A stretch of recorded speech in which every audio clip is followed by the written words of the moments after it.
On Showbiz Tonight, is Dwayne Dog Chapman in an even bigger doghouse? Tonight, the unbelievable things Dog the Bounty Hunter has now said about his disgusting N-word racial rant.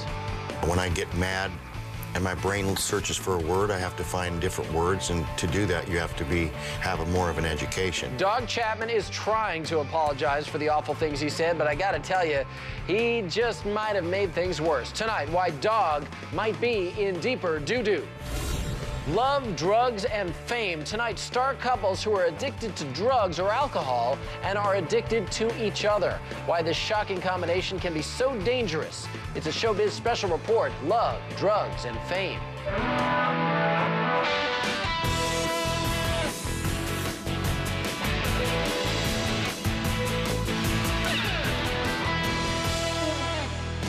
Welcome back to Showbiz Tonight. It's 30 minutes past the hour. I'm A.J. Hammer, broadcasting tonight and every night from New York City. Tonight, a Showbiz special report. Is it time for the dog to be muzzled? You know, that's what a lot of people are saying. Dog the Bounty Hunter is now speaking out about that shocking recorded call to his son that included a raging racist rant against his son's black girlfriend. Let's listen. It's not because she's black. It's because we use the word sometimes here. I'm not going to take a chance ever in life of losing everything I've worked for 30 years because some heard us say and turned us into the Inquirer magazine. Our career is over. I'm not taking that chance at all.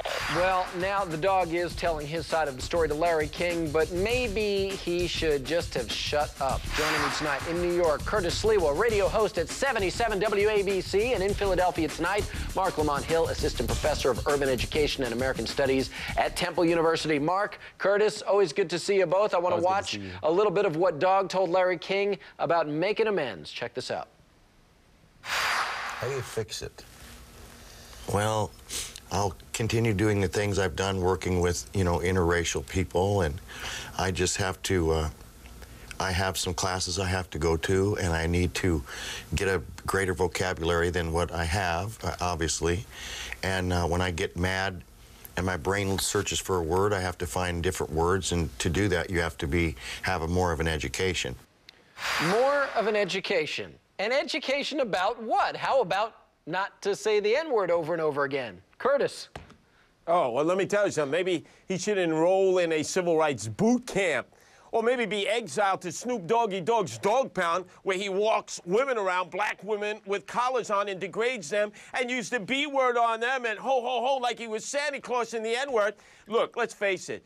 The dog's complexion is not his protection. He's got all the furniture upstairs rearranged in the wrong rooms, but because he's white and he used the N-word, this guy just keeps groveling, groveling, groveling. Enough already. He's bowed down on his knees so much he's going to need knee replacement surgery. What do you think, Marc Lamont Hill?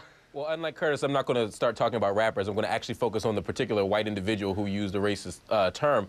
I think here that the issue is not that we keep beating a dead horse, but that he keeps coming out and saying more ridiculous things. Instead of just saying, you know what, maybe I have a problem, maybe I'm racist, maybe I should just get some help, he continues to insist that he's not racist and that this is a result of his vocabulary limitations, as if people who are uneducated naturally use the N-word, which is absurd. There are plenty of Americans, white, black, or whatever, that don't use the N-word despite their educational level. It's absurd. He needs to just step back now. Yeah, and to that end, and we mentioned that Dog's racial rant was aimed at his son's black girlfriend, Monique, but the dog swears he didn't intend for his remarks to be racist. I want to watch this one particular thing he said to Larry.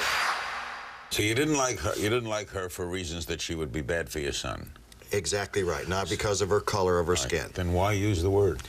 Because I referenced it, back, the only word that I know that would, hurt his feelings or, catch his attention very fastly, never as a prejudicial or a racial slur or anything like that. Okay, it was never a racial slur. I knew it would hurt his feelings. That doesn't even make sense to me. Curtis, should Dog just shut the heck up? Hey, wait a second. You don't watch the Dog, the Bounty Hunter.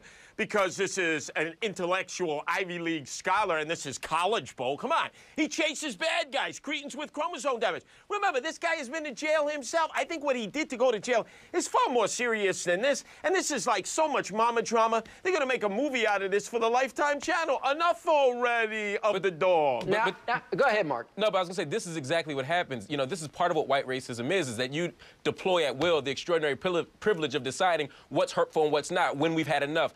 How about the people who are abused by this term? They're the ones who are the judges of whether or not this is a hurtful term. I can't go around using the B word and then decide for women that it's not offensive. That would be absurd. Wait a second, you're black. You can use the B word. Kanye West, 50 Cent, the game. They use it 24 hours a day. What are you talking about? Your complexion is your protection when you're a black and a rapper and making moolah shmoolah and ducats and using the N-word, the whole word and the N-word every day. What are you talking about? You never cease to amaze me. Whatever show we're on, you always manage to squeeze rap into this no matter who's at fault. Because we could be talking about the war in Iraq and somehow Snoop Dogg is attached to it. We could be talking about the Holocaust and somehow Snoop Dogg comes up. Well, you don't see the double standard here? Right now, I don't think that anyone should use these words, but the person we're talking about right now is Dog Chapman, and he used offensive language, and right now he's backpedaling instead of just making a full apology. That's the issue here, and somehow you manage to talk about hip-hop all the time. Well, wait a second. That's your agenda. Did 50 Cent, did Snoop Doggy Dogg, did Kanye West, did the game ever apologize? Did their contracts ever get yanked? No. They make even more money. They do even more appearances. They get even more Fortune 500 company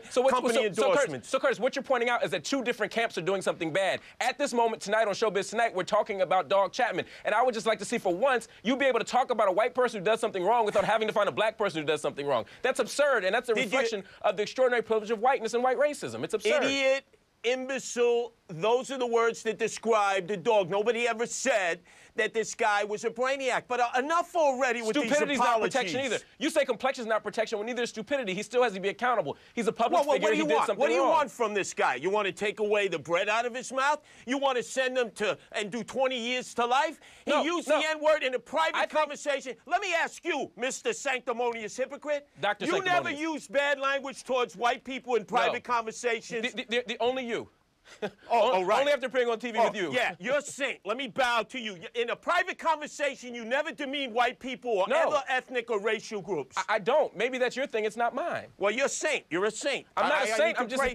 I just struggle to be a decent human being. Well, I've used that language in private conversations, and almost every rock-ribbed, all-American person out there, black or white, has. And if we had to put your private conversations on this show, you'd be down on your knees getting knee replacement surgery. But Curtis, a lot of knee replacement surgery going on tonight. Curtis and Marc Lamont Hill, you've run out the clock on me. We had a lot more ground to cover. We're going to have to take this offline, I think. Marc Lamont Hill, Curtis Sliwa, I appreciate your time tonight.